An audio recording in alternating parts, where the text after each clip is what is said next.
Hi friends, welcome to Mixed Diaries. ഇന്ന് നമ്മൾ നോക്കാൻ വേണ്ടി പോകുന്നത് മലയാളത്തിലെ കുറച്ച് ക്വസ്റ്റ്യൻസ് ആണ്. എൻ്റെ ചാനൽ ആദ്യമായിട്ടാണ് കാണുന്നതെങ്കിൽ എല്ലാവരും സപ്പോർട്ട് ചെയ്യുക, കൂടെ കൂട്ടുക, നമുക്ക് ഒരുമിച്ച് പഠിച്ച് മുന്നേറാം.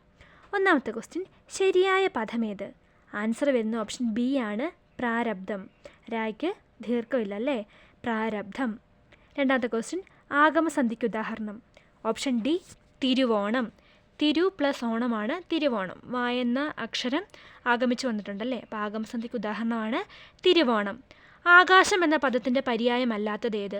ആകാശം എന്ന പദത്തിൻ്റെ പര്യായമല്ലാത്തതാണ് ഓപ്ഷൻ ബി, കുമുദം. കുമുദം എന്ന് പറഞ്ഞാൽ ആമ്പൽ എന്നാണ് അർത്ഥം. ടു ഗോ ഓൺ എന്ന പ്രയോഗത്തിൻ്റെ അർത്ഥം എന്ത്? ടു ഗോ ഓൺ എന്ന പ്രയോഗത്തിൻ്റെ അർത്ഥം എന്ത്? ഓപ്ഷൻ എ, തുടരുക. Where there is a will there is a way എന്ന സമാനമായ പഴഞ്ചൊല്ലേത്? ഓപ്ഷൻ സി, വേണമെങ്കിൽ ചക്ക വേരിലും കായ്ക്കും. തെറ്റായ പ്രയോഗമേത്? ഒരിക്കൽ കൂടി ഞാൻ അദ്ദേഹത്തെ കാണാൻ പോകും, വീണ്ടും ഞാൻ അദ്ദേഹത്തെ കാണാൻ പോകും, ഞാൻ അദ്ദേഹത്തെ കാണാൻ ഒരിക്കൽ കൂടി പോകും, വീണ്ടും ഒരിക്കൽ കൂടി ഞാൻ അദ്ദേഹത്തെ കാണാൻ പോകും. അപ്പം തെറ്റായ പ്രയോഗം ഓപ്ഷൻ ഡി ആണ്. വീണ്ടും ഒരിക്കൽ കൂടി എന്ന് പറയേണ്ട ആവശ്യമില്ലല്ലേ.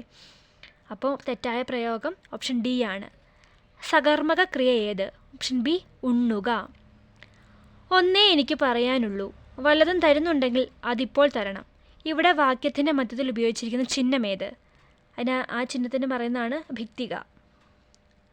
മനീഷ എന്ന പദത്തിൻ്റെ അർത്ഥം? ഓപ്ഷൻ ഡി, ബുദ്ധി. No one writes to colonel. ശരിയായ തർജ്ജമ ഏത്? ഓപ്ഷൻ ഡി ആണ് അതിൻ്റെ ആൻസർ. കേണലിന് ആരും എഴുതുന്നില്ല. 11ാമത്തെ ക്വസ്റ്റ്യൻ, മൂപ്പൻ എന്ന പദം ഏത് ഭാഗത്തിൽ പെടുന്നു? ഓപ്ഷൻ ബി ആണ്, തദ്ധിതം. ഉണർന്നിരിക്കുന്ന അവസ്ഥയ്ക്ക് പറയുന്ന ഒറ്റവാക്യം ഏതാണ്? ഓപ്ഷൻ എ, ജാഗരം. ആപ്പിൾ ഇൻ വൺ സൈ എന്ന ശൈലിയുടെ മലയാള പരിഭാഷ ഏതാണ്? Option A, Kanmani.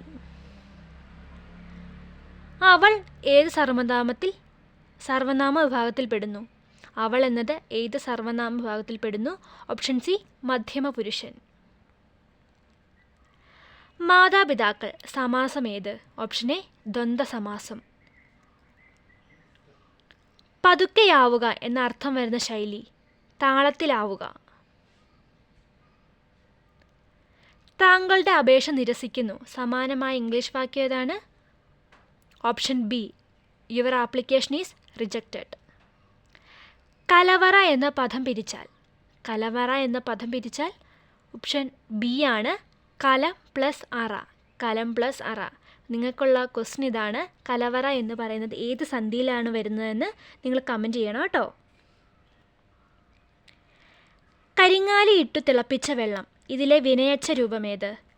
Option B, ഇട്ടു. അവനവൻ്റെ പ്രവൃത്തിയുടെ ഫലം അനുഭവിക്കാതെ നിവർത്തിയില്ല, തെറ്റായ പ്രയോഗമേത്? അവനവൻ്റെ പ്രവൃത്തിയുടെ ഫലം അനുഭവിക്കാതെ നിവർത്തിയില്ല, തെറ്റായ പ്രയോഗമേത്? ഓപ്ഷൻ ബി ആണ്, പ്രവൃത്തിയുടെ. ഇവിടെ പ്രവൃത്തി എന്ന് പറയുന്നത് ഒരു നാമം പോണക്കല്ലേ വരുന്നത്. അപ്പം പ്രവൃത്തിയെ നാമമായിട്ട് എഴുതുമ്പോൾ എന്താ വരുന്നത്? വായുടെ അടിയിൽ ചുറ്റിക്കെട്ട് തി, പ്രവൃത്തി. ആ പ്രവൃത്തിയായിരുന്നു വരേണ്ടത്. അതാണിവിടെ പ്രവൃത്തിയുടെ എന്നുള്ളത് തെറ്റായിട്ടുള്ള പ്രയോഗമായിട്ട് മാറിയത്. അപ്പോൾ എല്ലാവർക്കും മനസ്സിലായെന്ന് വിചാരിക്കുന്നു. എല്ലാവരും നന്നായിട്ട് പഠിക്കുക.